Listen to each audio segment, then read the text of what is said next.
Wherever you go, whatever you do, throw a little at it. Omax, Vest and Briefs. சந்திர கிரகணத்தையொட்டி திருச்செந்தூர் கோவிலில் நண்பகல் 12 மணிக்கு நடை சாத்தப்படுவதால் பக்தர்கள் கூட்டம் அலைமோதுகிறது. கூடுதல் தகவல்களை செய்தியாளர் சரவணன் வழங்க கேட்கலாம். சரவணன் வணக்கம். எப்போதுமே திருச்செந்தூர் கோவிலில் சற்று கூட்டம் அதிகமாகவே காணப்படும். இன்று சந்திர கிரகணத்தையொட்டி கூட்டத்தை கட்டுப்படுத்த என்னென்ன முன்னேற்பாடுகள் செய்யப்பட்டிருக்கு? விவரம். வணக்கம் ரகப்பிரியா. முருக பெருமானின் அறுபடை வீடுகளில் இரண்டாம் படை வீடும் கடற்கரையோரம் அமைந்திருக்கக்கூடிய ஆன்மீக தலமுமான திருச்செந்தூர் அருள்மிகு சுப்பிரமணிய சுவாமி திருக்கோவிலில் இன்று நிகழவுள்ள சந்திர கிரகணத்தை முன்னிட்டு பூஜை காலங்களிலும் பக்தர்கள் தரிசன நேரத்திலும் முக்கிய மாற்றங்கள் செய்யப்பட்டிருக்கிறது.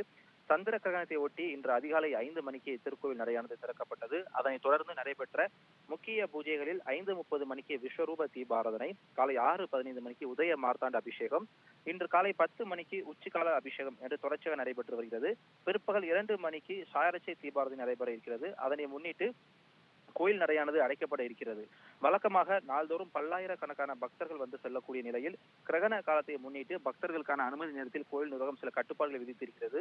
இன்று அதிகாலை முதல் நண்பகல் 12 மணி வரை மட்டுமே இன்று சாமி தரிசனம் செய்ய ஏற்பாடு செய்யப்பட்டிருக்கிறது.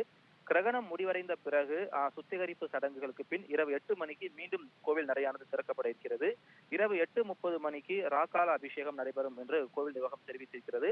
அதனைத் தொடர்ந்து இன்று இரவு 8 மணி முதல் 9:30 மணி வரை மட்டுமே பக்தர்கள் மீண்டும் இரவு தரிசனத்திற்கு அனுமதிக்கப்பட இருக்கிறார்கள்.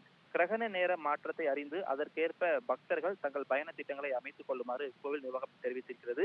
இதனை தெரியாமல் பல பக்தர்கள் வெளி மாவட்டங்களிலிருந்தும் வெளி மாநிலங்களிலிருந்தும் இன்று பல்லாயிரக்கணக்கான பக்தர்கள் திருச்செந்தூரை நோக்கி படையெடுத்துகின்ற காரணத்தால் சாமி தரிசனம் செய்வதற்கு குறிப்பிட்ட நேர அவகாசம் மட்டுமே வழங்கப்பட காரணத்தால் கோவிலை சுற்றிலும் பல பக்தர்கள் காத்திருக்கக்கூடிய ஒரு சூழல் ஏற்பட்டிருக்கிறது. அப்படியா?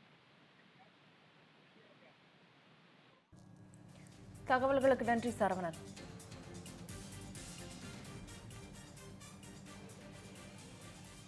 இது போன்ற சுவாரஸ்யமான புது தகவல்களை தெரிஞ்சுக்க தமிழ் ஜனம் சேனலை உடனே சப்ஸ்கிரைப் பண்ணிக்கோங்க.